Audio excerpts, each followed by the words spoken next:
छात्र संघ चुनाव बहाल करो।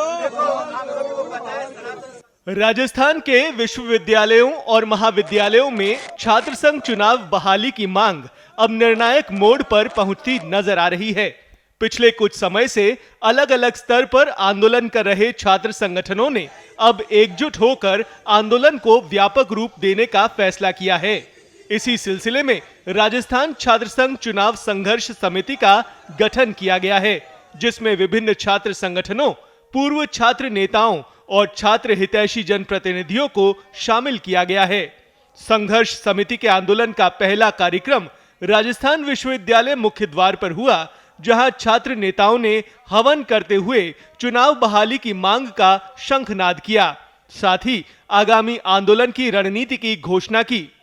रणनीति के मुताबिक अगले 3 दिनों तक छात्र नेता प्रदेश के पूर्व छात्र संघ पदाधिकारियों और विधायकों से मिलकर उनका समर्थन जुटाएंगे। इसके बाद पूरे प्रदेश में 7 दिन का जन जागरण अभियान चलेगा, जिसके तहत हर जिले के कॉलेजों में जाकर विद्यार्थियों को आंदोलन से जोड़ा जाएगा। वहीं 4 अगस्त को जयपुर में मुख्यमंत्री आवास का घेराव किया जाएगा। इस प्रदर्शन में करीब 15,000 छात्र जुटने का लक्ष्य रखा गया है।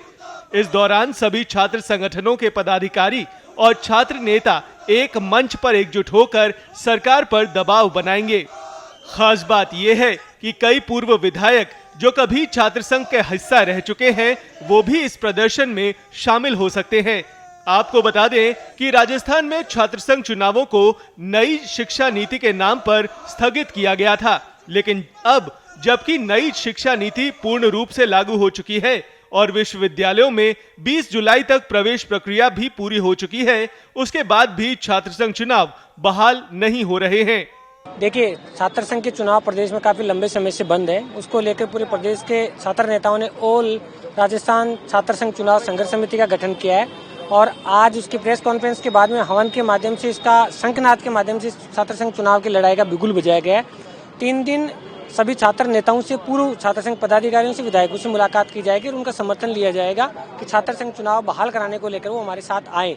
उसके बाद में पूरे प्रदेश में 7 दिन का अभियान है। हर जिले में की जो महाविद्यालय है उसमें छात्र नेता जाएंगे और वहां से बच्चों को कन्विंस करने के बाद में 4 तारीख को मुख्यमंत्री आवास का घेराव किया जाएगा, जिसकी संख्या लगभग 15,000 का टारगेट रखा गया है, जिसमें सभी छात्र संगठनों के नेता सामूहिक रूप से मौजूद रहेंगे और जो पूर्व विधायक हैं जो छात्र संघ से निकल के गए हैं वो भी सब शामिल रहेंगे।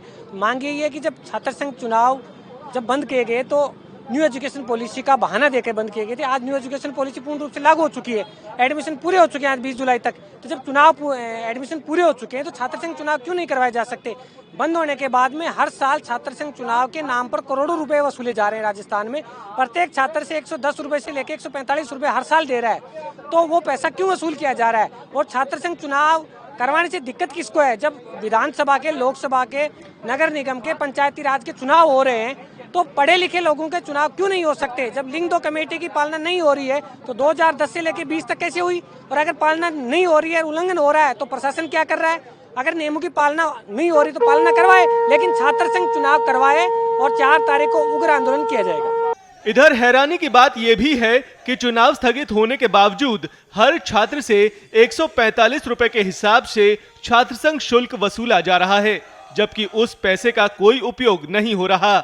ऐसे में छात्र संगठनों ने सवाल उठाया है कि जब पंचायत से लेकर लोकसभा तक चुनाव संभव है, तो फिर शिक्षित वर्ग के लोकतांत्रिक प्रतिनिधियों को चुनने में अड़चन क्यों? कुल मिलाकर इस आंदोलन में दिलचस्प मोड़ इसलिए आ गया है क्योंकि अब सभी छात्र संगठनों ने एक मंच पर आकर संघर्ष समिति बनाई है। अब तक जहां हर संगठन अलग अलग प्रदर्शन कर रहा था, वहीं अब सभी ने मिलकर साझा रणनीति बनाई है। इससे आंदोलन को और मजबूती मिलने की उम्मीद है। लेकिन सवाल यह भी है कि क्या ये एकजुटता लंबे समय तक टिक पाएगी और क्या राज्य सरकार छात्र संघ चुनावों को लेकर कोई सकारात्मक फैसला कर पाएंगे? देखना दिलचस्प होगा कि युवाओं की ये लोकतांत्रिक मांग सरकार के दरवाजे तक पहुंचकर मंजिल पाती है या फिर एक बार फिर से टाल दी जाती है। देश दुनिया की ताजा खबरें और वीडियोस के लिए अभी डाउनलोड करें पत्रिका ऐप।